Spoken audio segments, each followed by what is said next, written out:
Mga igsoon niya tay hatagan og tubag. Nakoy nakita sa post sa Facebook gikan sa Anti-Katoliko. Matod pa siyang post, ang Halloween iya kunos demonyo kay pagano ang nagsaulog.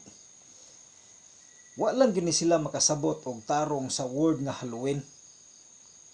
Ang Halloween mga igsoon iya ni sa Kristyanismo, dili ni siya sa demonyo. Ang word nga Halloween comes from All Hallows Eve. Ang All Hallows Eve is the celebration of All Saints Day, also known as All Hallows Day. The word hallow means holy. Nagpasabot nga balaan. Gani sa atong pag-pray sa Our Father, moingon ta, Our Father who art in heaven, hallowed be thy name. Diba? Moingon ta, hallowed be thy name. Bot pasabot, balaanon ang imong ngalan. Busa, ang Halloween, iya sa Kristiyanos, iya sa simbahang Katoliko. Nagsugod ug nailhan ang pagsaulog sa mga Kristiyano sa Halloween ni adtong tuig 1745. Ang Halloween, usa ka relihiyoso o Diosnon nga kasaulugan. Pero subo lang gyud palandungon mga igsuon, kay daghan sa atong mga igsuong Kristiyanos karon nga sayop ang ilang pagsaulog sa Halloween, dili na Diosnon. Kay kadaghanan sa mga Kristiyanos karon nga nagsaulog sa Halloween, nagkostyum og mga makahadlok nga kostyum, pangdemonyo nga kostyum, sama sa pagsulob og maskara nga naay sungay, pagbutang og kanang dugo sa ilang kostyum, pagbutang og ikog sa ilang lubot, nga mura na gyud sila demonyo tan-awon.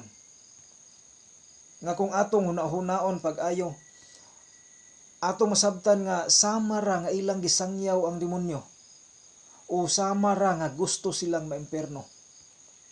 Ug ang sakit pagyud kaayo, kay naay daghang mga ginikanan karon nga nagtudlo sa ilang mga anak nga magsulob niining mga pangdemonyo nga mga kostyum panahon sa Halloween.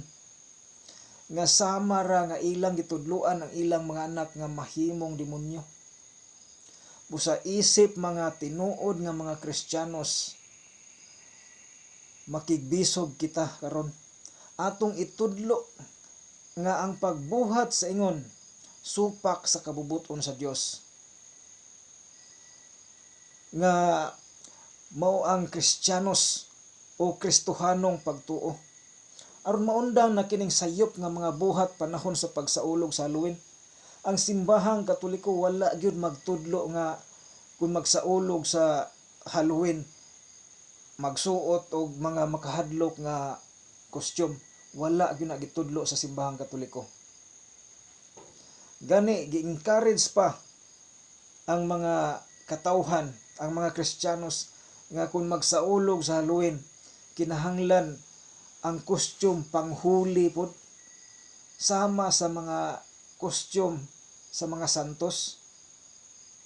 The Church encourages Catholics to approach Halloween with discernment, focusing on its Christian roots and using it as a teachable moment about Catholic beliefs and values. Mao kana mga igsuon. Busa paningkamutan nato nga matudluan o mabadlong ang sayop nila nga mga buhat panahon sa pagsaulog sa Halloween. Kinahanglan wag tango na kanang pagsuot, undangon na kanang pagsaulog sa Halloween nga magsuot og makahadlok nga mga kostyum.